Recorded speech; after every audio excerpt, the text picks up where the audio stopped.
I want to take a minute to talk about the matter and energy that are involved in, say, the Chesapeake Bay, which is something that's talked about a lot in Chapter 2 of your textbook. So energy is coming into this ecosystem in the form of sunlight. It ends up in the high energy compounds in plants. It's used to make more plants. It's used to keep those plants alive. Some of those high energy compounds get eaten by animals. And so that energy passes on to those organisms. Maybe they get eaten by other organisms. But at any rate, the energy flows on through the ecosystem until ultimately it gets used to move things around or it's lost as heat. It's making a one-way trip through all the organisms that are present in the Chesapeake Bay. Matter is moving through this ecosystem too. Carbon, the flow of carbon through an ecosystem mostly follows the flow of energy because the compounds that contain energy are carbon-based compounds. So carbon also is going to be taken up by producers. It's going to be passed along to consumers when those producers are eaten by consumers, or when the plants die, it's going to go into the decomposer food web. And it moves on from there, except the carbon is never lost. When cellular respiration happens, those high energy carbon compounds get broken down and made into carbon dioxide, and that is then released back into the atmosphere. At the same time that the carbon is moving back into the atmosphere and back around into the plants through the food web, back into the atmosphere and so on, there are other nutrients that are moving around in the Chesapeake Bay. Nitrogen and phosphorus may flow into this waterway in runoff. They're going to get snapped up by the plants, which are reaching out with their roots for nutrients. They're going to get snapped up by things like plankton or algae that live in the water. And they're going to get incorporated into the biomass of those organisms. When those organisms are eaten, the nutrients move up the food chain. And eventually, they're going to be released through decomposition or a few other processes, but they're not necessarily going to go back up into the atmosphere. They might go down into the detritus at the bottom of the estuary here. Then they might get taken up by other organisms and they keep cycling around within the bay, or some of them float out to sea. All of this, the nutrients floating in non-living form in the water, the air, the water itself, all of the organisms here, these are an ecosystem. And there's constantly energy and matter moving through every ecosystem. So we've already talked about how energy moves through an ecosystem. Now let's start thinking a little bit about matter. I've mentioned a couple of different kinds of matter. So carbon has one cycle. It spends a lot of time in the atmosphere, as well as being the major component of living things. Nutrients spend most of their time in the water, except when they're in the food web. So different elements go through really kind of different cycles. The same is true for water. Water has its own cycle, as you should have read about in your textbook. And it moves around and around, sometimes spending time in living organisms, sometimes, or most of the time really, spending time out in the non-living environment. This is what ecosystems are made of, these cycles of moving energy, or actually it's a one-way trip of moving energy, and cycles of moving matter. That's the biggest difference, by the way, between the flow of energy and the flow of matter. These diagrams are actually a really good summary of how matter and energy move around in an ecosystem. Here you're seeing a lot of loss of heat in the energy flow diagram, which means that ultimately all the energy is going to be lost. That's why it's a one-way trip here. The only loops happen when a few of these organisms get eaten by a few of these consumers over here.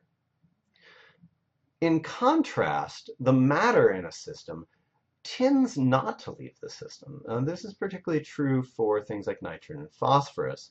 It might spend a while down here in the non-living organic matter, but the nutrients in particular don't spend a lot of time floating around in the atmosphere or floating around as, say, free ions in the water.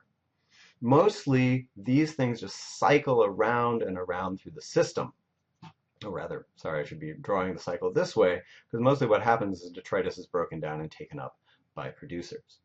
So we've got a one-way trip over here, we've got a cycle over here. That's the major difference. Keep in mind, again, this is a misconception that a lot of students have, so I want you to think really clearly about this. Nutrients never get used up.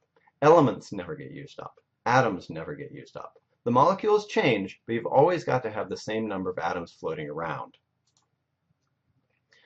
One thing that's very important about nutrients is they don't have to be in living stuff. So in particular, say carbon spends a lot of its time in the atmosphere as carbon dioxide, or there can be carbon dioxide dissolved in the water. When organisms like snails or oysters make shells, those are made often out of calcium carbonate. That contains carbon molecules, and that's a non-living type of material.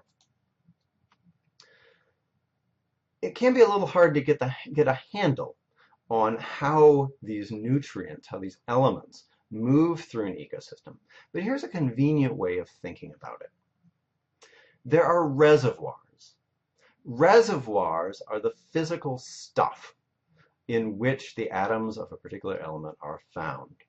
So there are a lot of carbon atoms in grass and algae, the producers.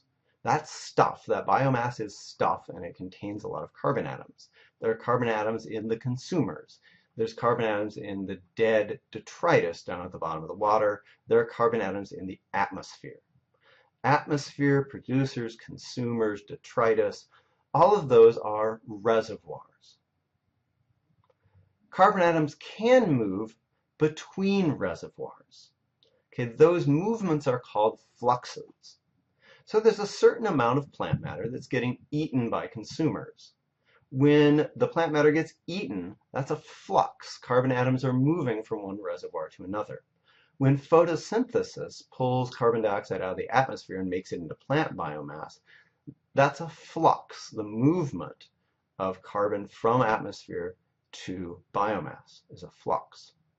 Each one of these fluxes is driven by a process. So photosynthesis it's not a reservoir, it's not a physical place where carbon atoms hang out. It's not the movement of carbon atoms from one place to another, it's a process that causes the movement of carbon atoms. So there's a process that moves carbon atoms from the atmosphere to the biomass.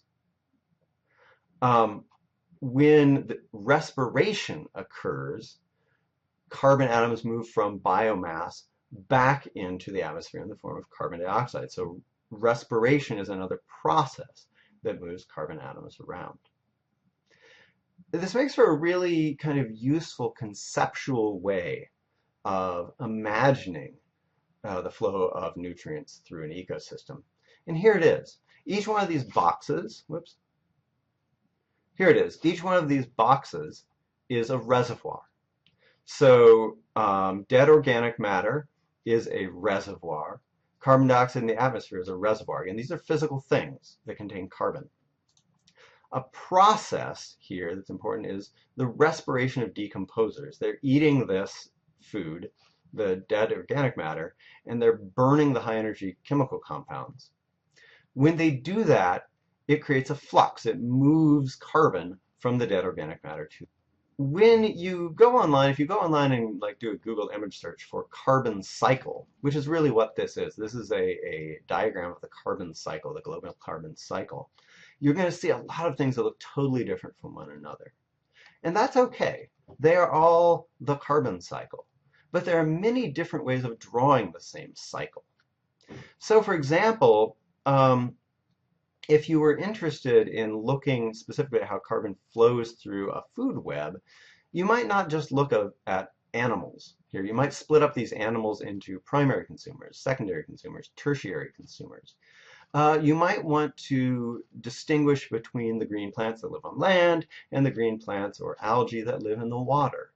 There are lots of different ways of dividing it up, depending on what you're interested in doing with this diagram. But all of the cycles that you'll see have in common these three factors.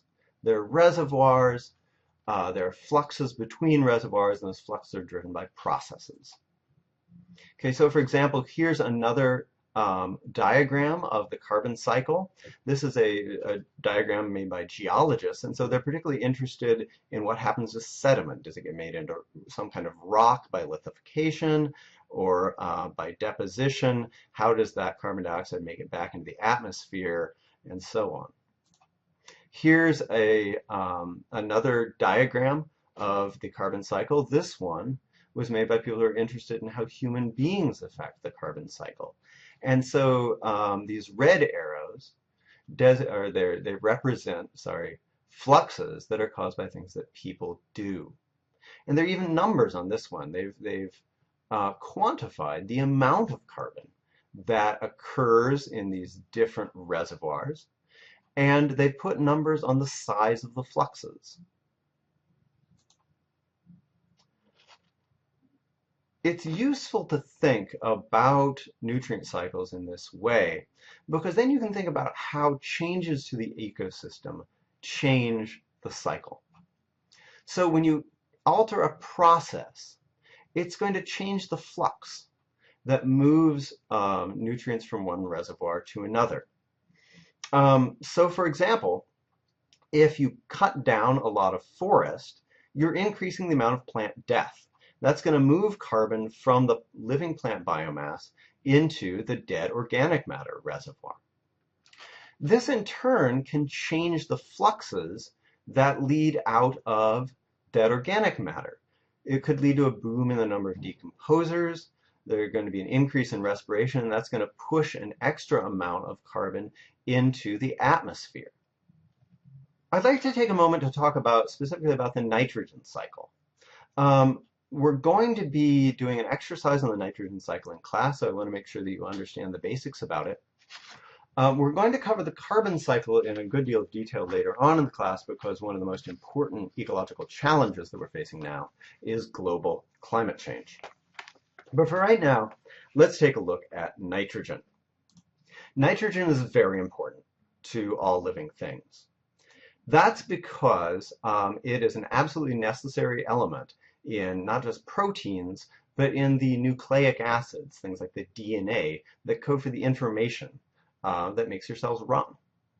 So a tremendous number of things that are critical for the function of every cell in your body contain nitrogen. However, nitrogen is very difficult for organisms to get a hold of. And this is weird because all of the organisms above ground and above the water, anyway, are literally swimming in a sea of nitrogen. The atmosphere is about 70% nitrogen. So why is it hard for organisms to obtain it? Well, in the atmosphere, nitrogen occurs as what's called molecular nitrogens, N2, two nitrogen atoms bonded to one another.